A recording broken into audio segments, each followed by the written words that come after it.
Assalamualaikum warahmatullahi wabarakatuh. Perkenalkan, nama saya Musli Zaidan dengan NIM 250201111023. Ya, adanya saya di sini ingin merevisi tugas Kurdis yang mungkin sebelumnya kurang,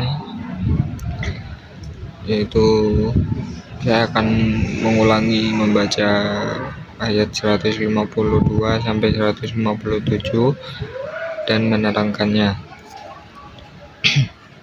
A'udzubillahi minasyaitonirrajim.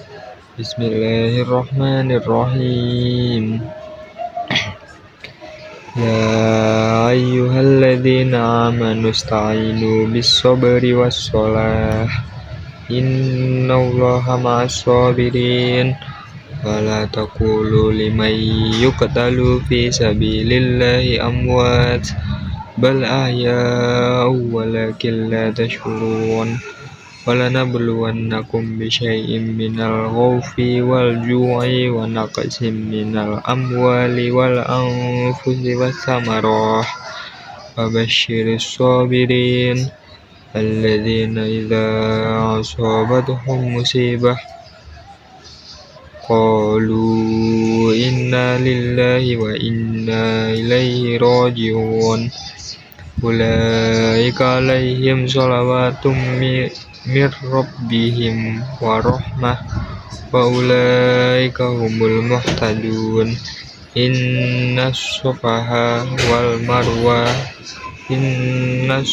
wal marwata min syairillah faman hajjal baita awi tamara fala junaha alaihi ayyat tawwafa bima wa ma tatawwa khairan fa innallaha syakirun alim. Shadaqallahul azim. Saya akan menerangkan dari ayat yang saya bacakan tadi, dari mulai ayat 152, yaitu artinya, maka ingatlah kepadaku, aku pun akan mengingat kepadamu, bersyukurlah kepadaku dan janganlah kamu ingkar kepadaku.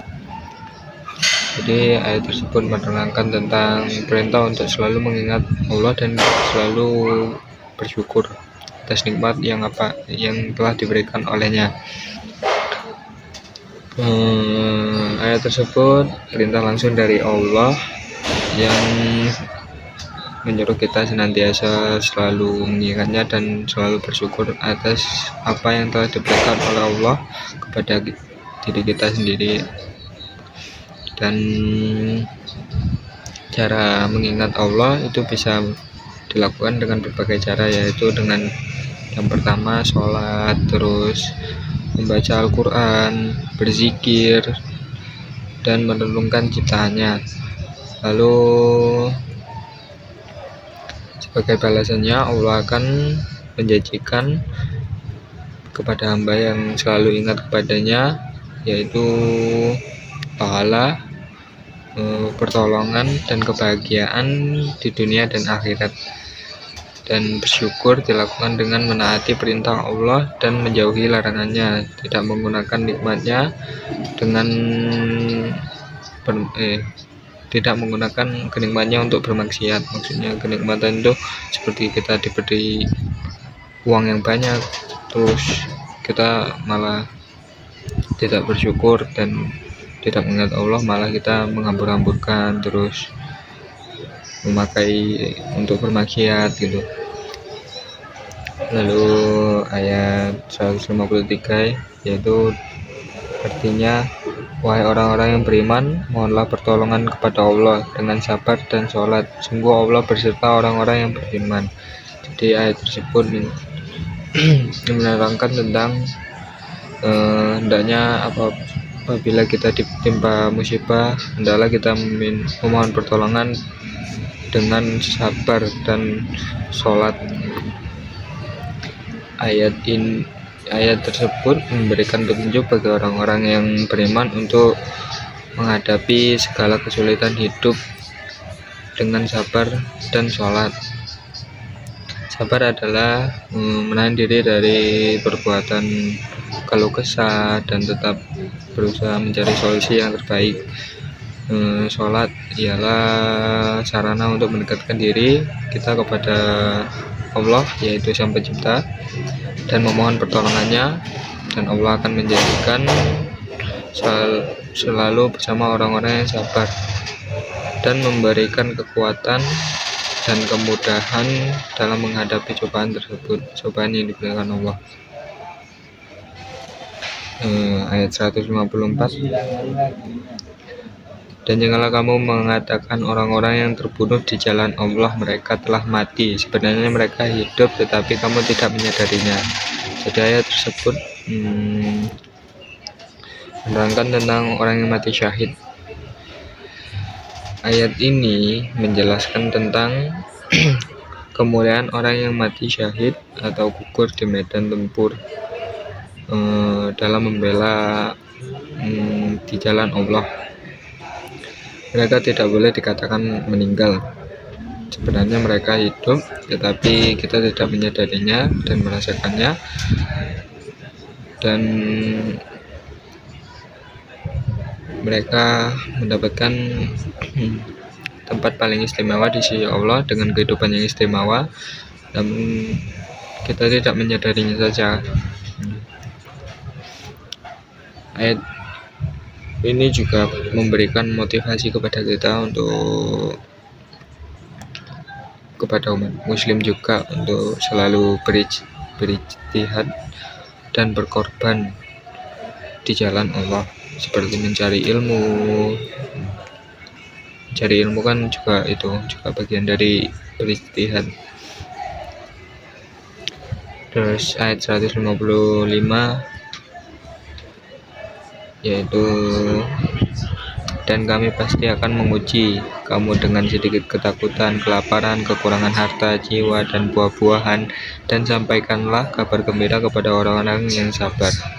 Jadi ayat ini menerangkan tentang ujian dan kabar gembira bagi orang-orang yang bersabar. Ayat ini menjelaskan bahwa Allah akan menguji setiap hambanya dengan berbagai macam cobaan, yaitu seperti ketakutan, rasa lapar, kekurangan harta, kekurangan harta atau takut miskin, terus kehilangan orang yang dicinta, seperti saya kehilangan orang tua gitu, terus gagal panen, atau jika kita punya kebun gitu, nanti akan dikasih cobaan oleh Allah, yaitu kegagalan panen. Namun Allah nanti akan menjanjikan kabar gembira kepada orang-orang yang sabar dalam menghadapi ujian tersebut, yaitu mereka yang ketimpa musibah. Jadi ketika kita mendapatkan ujian dan kita selalu sabar, itu Allah akan memberikan petunjuk dan kabar gembira kepada kita, serta melimpahkan karunia atau tambahan rezeki kepada kita yang sedang diuji. Ayat 156, yaitu orang-orang yang apabila ditimpa musibah mereka berkata innalillahi wa inna ilaihi rajiun, sesungguhnya kami memiliki Allah dan kepadanya lah kami kembali. Jadi ketika kita ditimpa musibah, hendaklah kita selalu mengucapkan innalillahi wa inna ilaihi rajiun. Kata innalillahi wa inna ilaihi rajiun juga tidak selalu digunakan ketika orang meninggal, tetapi ketika orang tertimpa musibah adalah mengucapkan innalillahi wa inna ilaihi rajiun. Dan sesungguhnya apapun yang kita miliki, terus mungkin itu semua pemberian dari Allah dan berhak kembali kepada Sang Pencipta.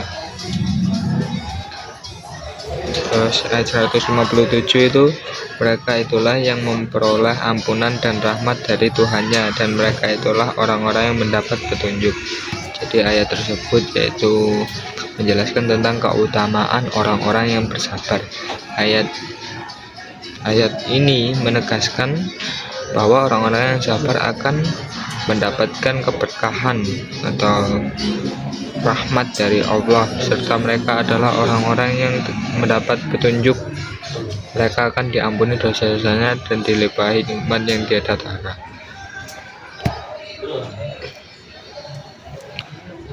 Ya, mungkin itu saja yang bisa saya sampaikan. Saya sudah menerangkan kembali isi dari ayat surah Al-Baqarah ayat 152 sampai 157.